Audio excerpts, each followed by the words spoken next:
Kurnool RTC బస్టాండ్లో స్వీపర్స్గా పనిచేసే scavengers దాదాపు 43 మంది స్వీపర్స్ కరోనా వచ్చిందని చెప్పేసి సగానికి సగం మందిని తొలగించడం జరిగింది.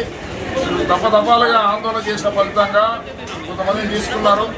ఇంకా 10 మంది దాకా తీసుకోవాల్సి ఉంది. ఏదైతే కరోనా కాలం కన్నా ముందు వీళ్ళు బస్టాండ్ పుట్టినప్పటి నుంచి స్వీపర్స్గా పనిచేస్తున్నారు. ఎవరు కాంట్రాక్టర్ మారినా ఇక్కడ వర్కర్లు మాత్రం మారకుండా వాళ్ళే పనిచేస్తున్నారు. 43 మంది జీతాన్ని 25 మందికి ఇచ్చినా కానీ వాళ్ళందరూ 43 మంది పంచుకొని ఈ బస్టాండ్ని శుభ్రం చేసే పరిస్థితిలో ఉన్నారు. కనుక ప్రభుత్వము వెంటనే జోక్యం చేసుకొని తొలగించిన కార్మికుల్ని తీసుకోవాలని చెప్పేసి ఈరోజు కర్నూలు పార్లమెంటు సభ్యులు నాగరాజు గారికి రిప్రజెంటేషన్ ఇవ్వడం జరిగింది. ఆయన సానుకూలంగా స్పందిస్తూ తప్పనిసరిగా ప్రభుత్వంతో మాట్లాడి తొలగించిన కార్మికులను తీసుకునేటట్లు చర్యలు తీసుకుంటాను, నేను ప్రభుత్వంతో మాట్లాడతాను అని చెప్పేసి హామీ ఇవ్వడం అనేది జరిగింది. నా పేరు రాముడు, సిపిఎం పార్టీ నగర కార్యదర్శి.